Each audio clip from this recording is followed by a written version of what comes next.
Everything is good అనుకోవాలి. అంతే sir. ఇంకో టాపిక్, సహజీవనం చేసే జంటలకి యాక్చువల్గా భారతదేశంలో కుటుంబ వ్యవస్థ అనేటువంటిది చాలా పవిత్రంగా పరిగణించేటువంటిది.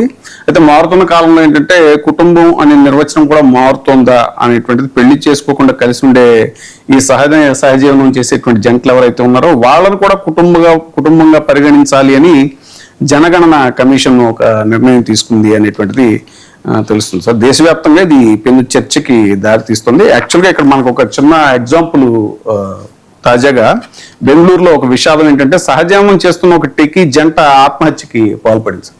ఇంతకీ అతను మృతుడు తెలంగాణలోని సిద్దిపేటకి చెందిన ఒక సాఫ్ట్వేర్ ఉద్యోగి. అతడి మృతిని తట్టుకోలేక సహజీవన భాగస్వామి ఆ అమ్మాయి కూడా బలవన్మరణానికి పాల్పడింది అనేటువంటిది. సో ఈ పరిస్థితుల్లో ఈ పరిణామాలని ఎలా చూడాలి? ఇక్కడ ప్రధానమైన అంశం ఏంటంటే మన జనగణన అనేటువంటిది సెన్సస్, ఆ సెన్సస్ ప్రారంభమైంది. సో సెన్సస్ ప్రారంభమైనటువంటి నేపథ్యంలో ఆ కమిషనర్ ఇచ్చినటువంటి స్టేట్మెంట్ ఏంటంటే ఖచ్చితంగా మరి ఎవరెవరు ఎక్కడ ఉన్నారు, ఎంతమంది ఉన్నారు ఏంటి అన్ని రకాలుగా కూడా వాళ్ళ డేటా తీయాలి కదా. ఆ డేటా తీయడం కోసం అనేటువంటి దీంట్లో ఏం చేశారంటే ఇటీవల కాలంలో ఈ సహజీవనం అనేటువంటి ఒక ట్రెండ్ కూడా ఎక్కువైపోయింది.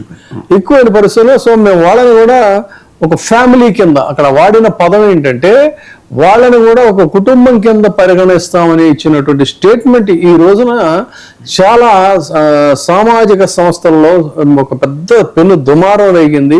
దీని మీద చర్చ జరుగుతూ ఉంది.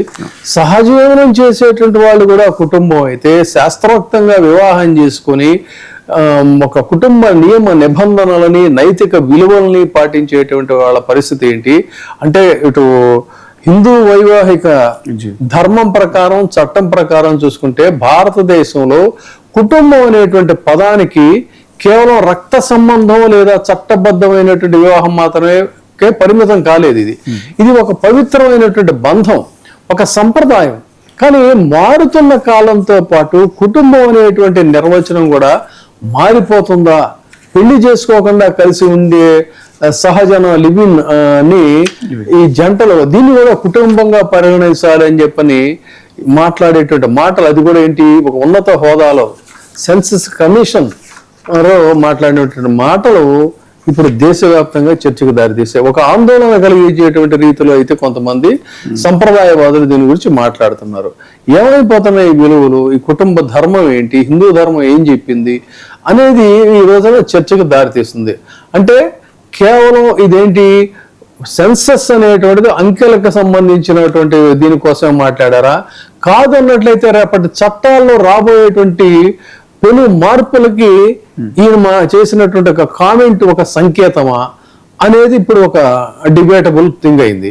అంటే ఈ దీంట్లో ముఖ్యమైనటువంటి అంశం ఏంటంటే జనగణనలో ముఖ్యంగా ఈ జనగణనలో సహజీవనం చేస్తున్నటువంటి జంటల్ని ఒక ప్రత్యేక కేటగిరీగా కాకుండా ఒక కుటుంబంగా గుర్తించటం ఏంటనే దాని మీదే చాలా మంది మండిపడుతున్నారు సంప్రదాయవాదులు.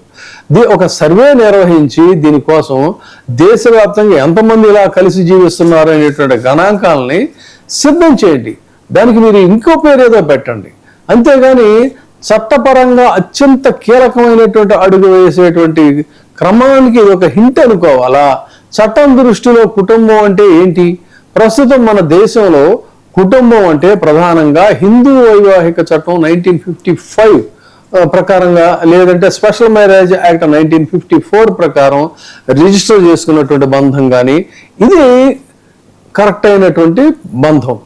జనగణన నిబంధనల ప్రకారం చూసుకుంటే ఒకే కప్పు కింద అంటే ఒకే రూఫ్ కింద నివసిస్తూ కలిసి భోజనం చేసే వ్యక్తుల యొక్క సమూహాన్ని కుటుంబం అని చెప్పని అంటారు.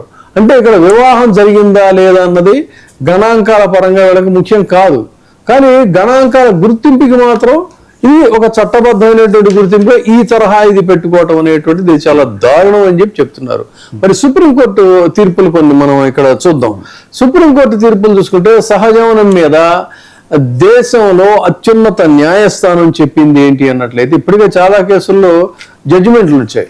వాళ్ళు చెప్పింది ముఖ్యంగా ఇక్కడ చూసుకుంటే Lalita Singh versus state of యూపీలో ఇద్దరు మేజర్లు ఇష్టపూర్వకంగా కలిసి జీవించడం నేరం కాదు అని చెప్పింది. అట్లాగే ఇంద్ర శర్మ వర్సెస్ వికేకే శర్మ వీళ్ళ కేసుల్లో కూడా చెప్పింది ఏంటంటే 2013లో ఇది సహజీవనం చట్ట విరుద్ధం కాదు, కానీ అన్ని సహజీవన బంధాలు వివాహంతో సమానం కావని చెప్పి ఇది ఇక్కడ గమనించాల్సినటువంటి ఇది.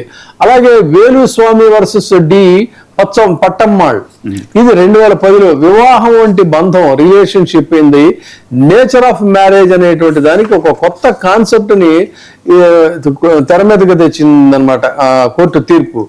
ఎప్పుడు సహజీవనం వివాహంతో సమానం అవుతుంది అనే దాని మీదే కోర్టు కొన్ని అంటే కొన్ని ప్రాతిపదికల్ని పరిగణలోకి తీసుకుంది. ఏంటంటే చాలా కాలం పాటు కలిసి ఉండటం, సమాజం వాళ్ళని భార్యాభర్తలుగా గుర్తించడం, ఆర్థికంగా ఒకరిపై ఒకరు ఆధారపడటం, లేదా ఉమ్మడి ఆస్తులు కలిగిన తర్వాత వాటన్నిటినీ కూడా షేర్ చేసుకుంటూ పిల్లల్ని కనడం, మహిళలు పిల్లలు హక్కులు ఇవన్నీ కూడా సహజీవనంలో ఉన్న మహిళలకి అప్లికబుల్ అవుతాయి. కానీ గృహహింస నిరోధక చట్టం 2005 కింద చూసుకుంటే కూడా వీళ్ళకి ఖచ్చితంగా ప్రొటెక్షన్ ఉంటుంది, డెఫినెట్ గా ఉంటుంది. అదే విధంగా మెయింటెనెన్స్ అంటే భరణం పొందేటువంటి హక్కు కూడా వీళ్ళు కలిగి ఉంటారు, ఈవెందో మ్యారేజ్ తాళి కట్టడాలు లేకపోతే ఇలాంటివి లేకపోయినా. సో వీళ్ళకి పుట్టిన పిల్లలకు సంబంధించి కూడా సుప్రీంకోర్టు వాళ్ళు లెజిటిమేట్ అంటే అక్రమ సంతానం కాదు, సక్రమ సంతానమే లెజిటిమేట్ పిల్లలే అనేటువంటి దాన్ని కూడా గుర్తించింది. అంటే తల్లిదండ్రుల ఆస్తిలో పూర్తిగా వీళ్ళకి హక్కులు ఉంటాయి. సో ఇది ఇక్కడ అయితే విడాకులకు సంబంధించి కూడా అదే చెప్తున్నా. వివాహం వర్సెస్ సహజీవనంలో కొన్ని డిఫరెన్సెస్ ఏంటి అన్నట్లయితే, వివాహం సహజీవనం అంటే మ్యారేజ్ లివ్ ఇన్ చట్టపరంగా హోదా పూర్తి స్థాయిలో ఉంటుంది అక్కడ వివాహానికి. ఇక్కడ ఏంటంటే పరిమితంగా ఉంటుంది.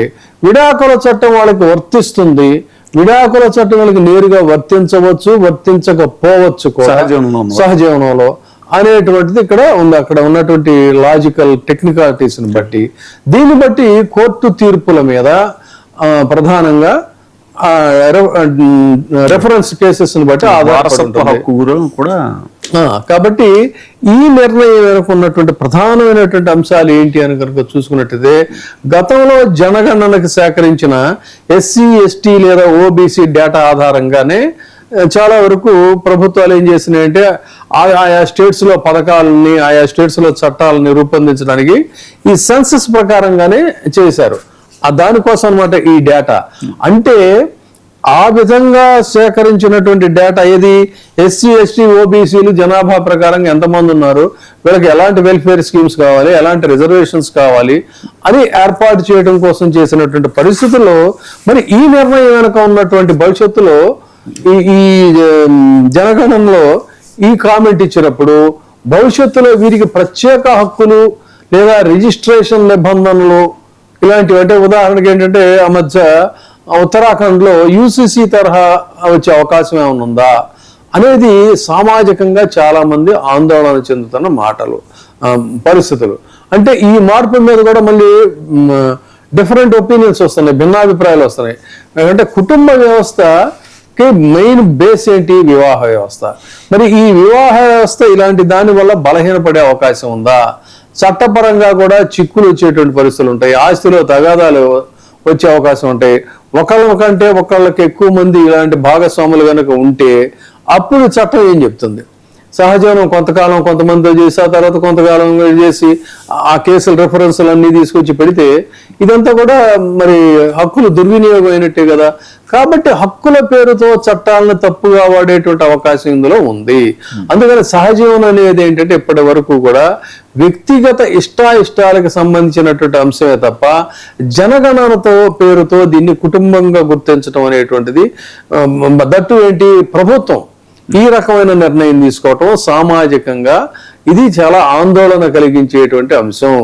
సమాజానికి అవసరమైనటువంటి గుర్తింపు ఇవ్వాల్సిందే తప్ప మితిమీరి సంప్రదాయ కుటుంబ వ్యవస్థను దెబ్బతీసేటువంటి విధంగా ఇలాంటి నిర్ణయాలు తీసుకోవడం మాత్రం అత్యంత ప్రమాదకరం అని చెప్తున్నారు. కాబట్టి ఇది రేపు భవిష్యత్తులో ఈ మాట ఏదైతే ఒక చిన్న సెన్సెస్ కోసం అన్నటువంటి మాట భవిష్యత్తులో ఎలాంటి ఇబ్బందులకి పరిస్థితులకి దారి తీస్తుందనేటువంటిది కూడా చూడాలి, కాలం నిర్ణయించాలి. అంటే సనాతనం గురించి బాగా మాట్లాడే భారతీయ జనతా ఒకవైపు ఉన్న సందర్భంలో చాలా మంచి పాయింట్ అది. ఇలాంటి నిర్ణయం అసలు ఒకవైపు ఏమో సనాతన ధర్మం అని చెప్పి అంటూ వివాహ వ్యవస్థ పవిత్రతని దెబ్బతీసేటువంటి విధంగా ఇది ఈ రకమైనటువంటి కామెంట్స్ చేయటం అంటే రెండిటికి కూడా ఒక కాంట్రాడిక్టరీ ఏముందో, రెండు కాంట్రాడిక్టరీ స్టేట్మెంట్స్.